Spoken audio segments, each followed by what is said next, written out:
Von Ryan's Leapers are ambush predators, akin to living landmines.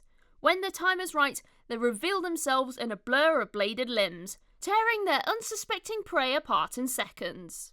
In this video, we'll be painting a Tyranid Von Ryan's Leaper in the colours of Highfleet Leviathan, and by following this guide, you can use this to paint the rest of your unit. We'll also be adding an extra few techniques to take your models to the next level. The paints we'll be using are on the screen right now. Remember that we're painting to match the box art, but you can paint your models however you like. Any additional equipment we've used is also on the screen, but feel free to use whatever brushes you're most comfortable with. And if you don't have mediums, you can swap these out with water instead. The first thing we need to do is undercoat the model, and for this colour scheme we've used Wraithbone. It is a nice warm undercoat that will get us ready for those contrast colours we'll be using. It's also a good idea to have a pot of Wraithbone to hand, just in case we need to tidy up any mistakes later. We'll start by applying a base coat of Wraithbone all over the model. This just gives us an overall finish that will match the pot in case we need to tidy up, as the spray has a slightly different finish. You'll only need one thin coat to fully cover over, so don't worry about being neat at this stage.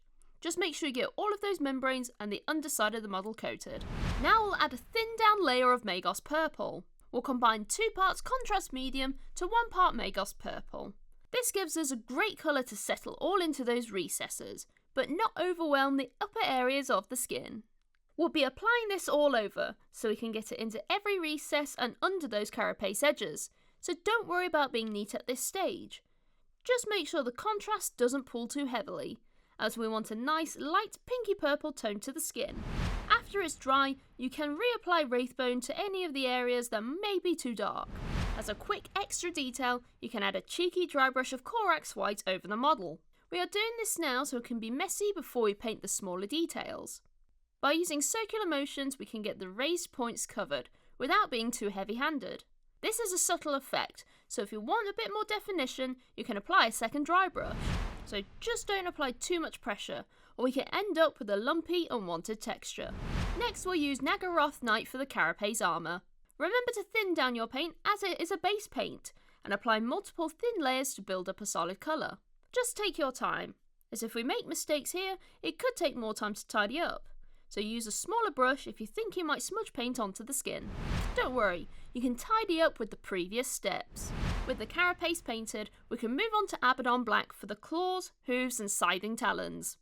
You can also darken down the eye sockets with this colour as well. Just like with Naggaroth Knight, we want to thin down our paint and apply it in the same way. Just make sure you use a brush size that is suitable for the area you're painting. Now we'll add Bugman's Glow to the tentacles and the soft flesh inside those scything talons and joints.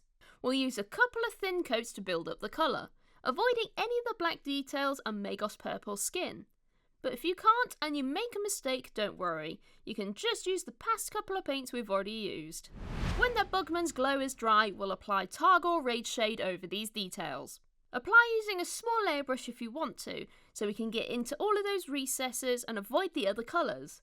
But you can always tidy up with some Bugman's Glow afterwards on the raised areas if it's a little too dark.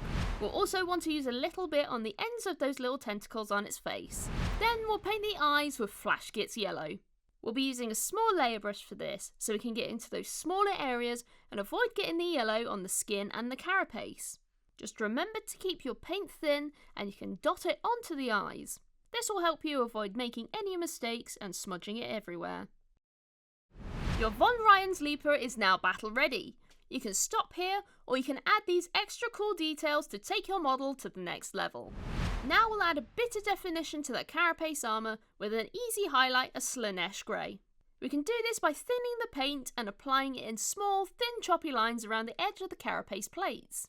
As you can see, it gives more of a natural highlight than normal, giving a chipped chitin effect.